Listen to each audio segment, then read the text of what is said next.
Brasileiro, mal educado ou desinformado? Sou Romário Oliveira e convido. Assista o vídeo até o final e vamos tentar descobrir. Colonizadores costumam aproveitar limitações intelectuais de colonizados para disseminar realidades artificiais convenientes à dominação. Cria-se um universo paralelo onde colonos são os reis, mentira repetida até se tornar verdade, em meio de uma população desprovida de conhecimentos para discernir certo de errado. Conceito cria um ser adaptado, submisso, domesticado e feliz por viver no cativeiro. Na sua ótica, ele é diferente e invejado. O que ocorre fora do seu quadrado, nada a ver. Sociedade adestrada para conviver orgulhosa com inércia e dependência. Nada para se preocupar. O seu dono, visto como entidade superior, se incumbe de sustentá-lo no básico. Caso surjam insurgentes com a ousadia de protestar, são considerados subversivos a serem abatidos. Aceitação confundida com estabilidade social. Um complexo de inferioridade predomina. Sentimento magistralmente definido por Nelson Rodrigues, o complexo de vira-latas. Resumo do contraditório. Embora se considere o melhor, mais malandro e diferenciado, tudo feito lá fora é melhor. Passa a alimentar sonho de viver em outros lugares, acreditando que se lá estiver, será igual aos que tanto admira. Doce ilusão. Vivendo no seu quadrado ou fora, será eternamente um serviçal discriminado por seus ídolos. Brasil, historicamente, colônia de alguém. Brasileiro se acostumou. Basta analisar pequenos detalhes. Conhecido mundialmente como brasiliano, faz questão de se autodenominar brasileiro. Qual o significado do sufixo eiro? O serviçal que possui patrão. Prestador de serviços, pedreiro, padeiro, carpinteiro, confeiteiro e por aí vai. Adulto numa ilha de fantasia semelhante às crianças. O universo infantil, por questões naturais dentro do pouco tempo vivido para acumular informações, vive tropeçando nas diferenças entre o real e o imaginário. Exemplos não faltam. Liza Minnelli, cantora, atriz norte-americana. Quando menina, era hostilizada na escola, chamada de snob. Tudo porque amava seus tios e sentia orgulho de estar sempre falando sobre eles. Qual criança não tem seus tios favoritos? A menina Liza amava os tios Frank e Fred. Não tinha culpa de eles serem Frank Sinatra e Fred Astaire. Espero estar conseguindo me fazer entender. A cidadania brasileira é comparável à maturação na formação de uma criança. No momento que ela sai da proteção de sua casa e vai para a escola. Chegando lá, ela descobre não ser a única e precisa aprender a conviver. No primeiro momento, ela vê outra criança com um brinquedo. Ela quer aquele brinquedo. Simplesmente vai e pega à força. A dona do brinquedo lhe empurra, ela cai no chão e começa a chorar sem entender o que aconteceu. Por que aquela criança seria tão cruel? Ela não fez nada de errado, pois sempre agiu dessa forma na sua casa. Só que lá, pais e avós achavam muito bonitinho. Comparável também a um pássaro que passou a vida num cativeiro, sonhando em ser livre. De repente, ele conquista a liberdade, mas se surpreende. Voar não depende apenas de ter espaço, de poder. Você tem que conquistar esse direito.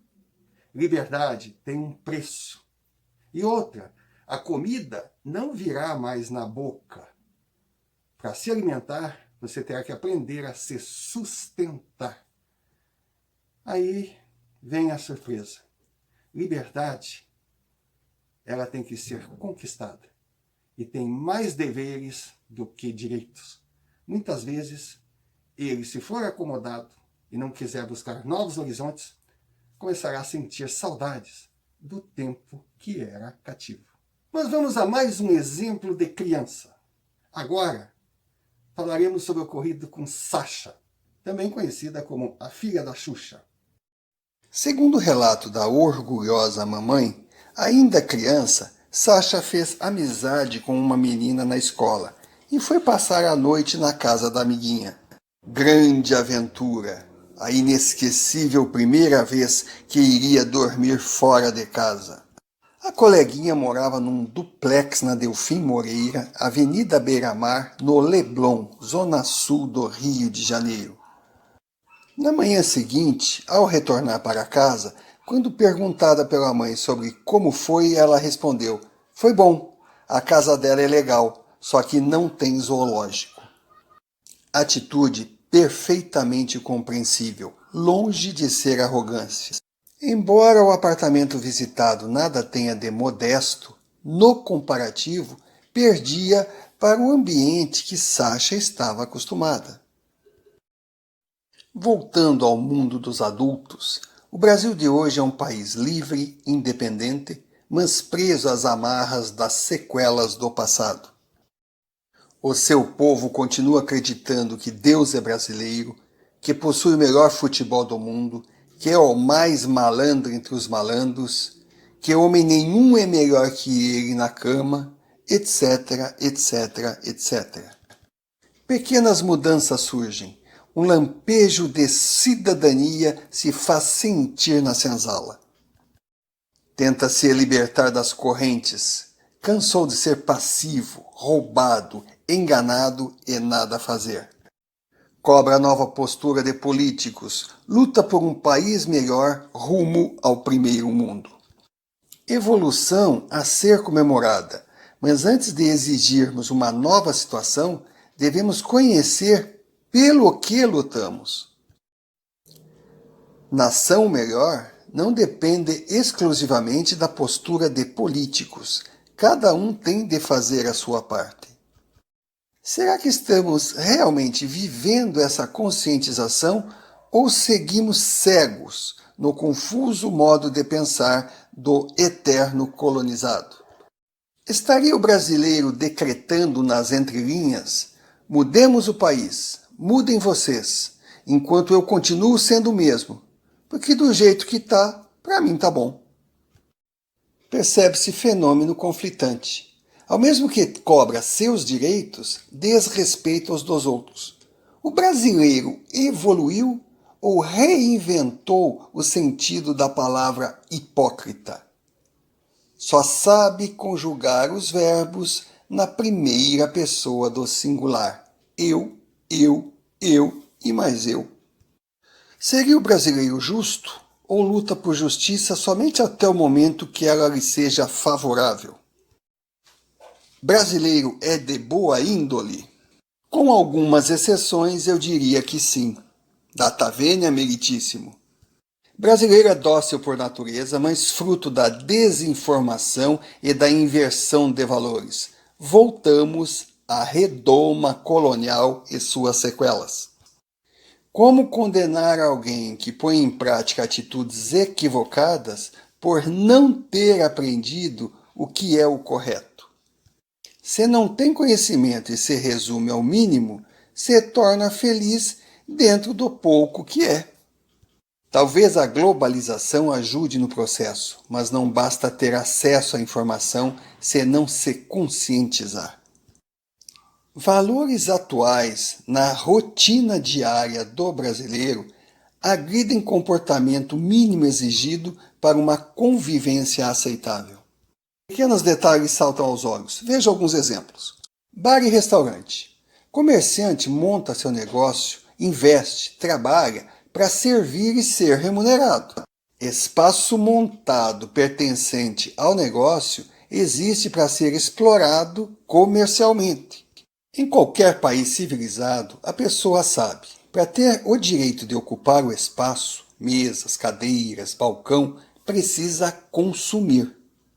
Aqui no Brasil, o cara ignora, se esparrama, acampa e acha que o comerciante é obrigado a aceitar. É capaz de se estressar se for chamado a atenção, Na cabeça dele, ele pode estar ali por ser um local público. Lê do engano. Local público é praça, rua, parques. Comércio é espaço privado com fins específicos. Para permanecer no local, só com autorização do proprietário ou pagando pelo direito. Nesse caso, o pagar é traduzido em consumo. Não paramos por aí. Nos dias de hoje, por mais incrível que pareça, ainda tem pessoas capazes de furar fila, desrespeitar os outros e achar que está sendo malandro. Sem falar daquele que chega numa fila gigantesca. Cara de paisagem aguarda uns minutinhos e depois pede para a pessoa que está à frente para guardar o seu lugar, que vai sair e já volta. Aí faz tudo o que tem que fazer, meia hora depois volta e é um dos primeiros da fila se achando o grande malandro. Essa pessoa personifica a escória do ser humano e acha que está certa. Outra distorção está no tratamento mal educado às pessoas que a servem. Balconistas, atendentes, garçons, açougueiros, pipoqueiros e por aí vai. O famigerado tô pagando, selvageria plena. Considerar o fato de se colocar na situação de cliente carta branca para tudo. Demonstra desequilíbrio, insegurança e necessidade de autoafirmação. Outro resquício de mentalidade de colonizado. Quando no trabalho, na presença de clientes ou superiores hierárquicos, também é desrespeitado, muitas vezes humilhado e maltratado. O ciclo vicioso. Se eles podem, agora é a minha vez. Distorcem o conceito de servir e ser servido. Troca saudável e essencial em sociedades organizadas, baseada em permuta, não em superioridade ou inferioridade.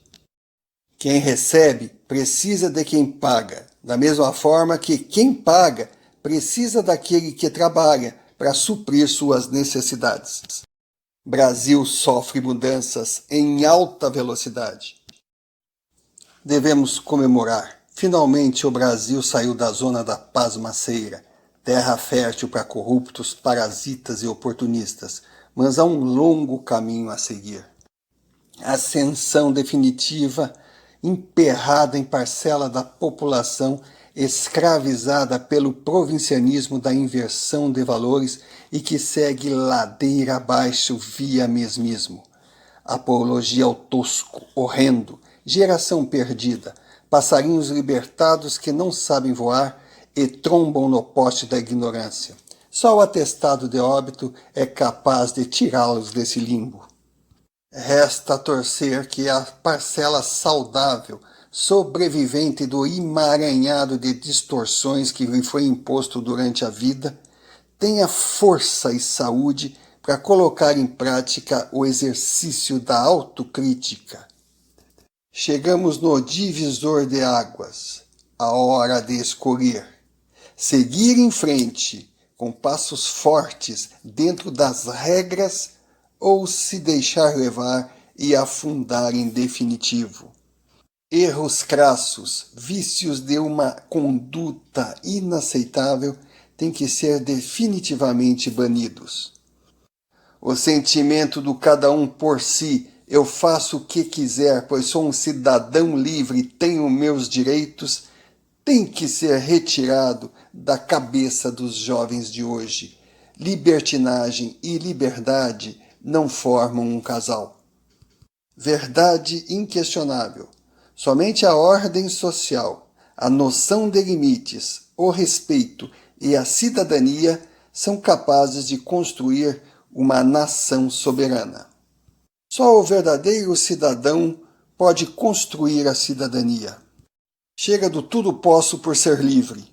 A verdadeira liberdade é aquela que reconhece os seus limites.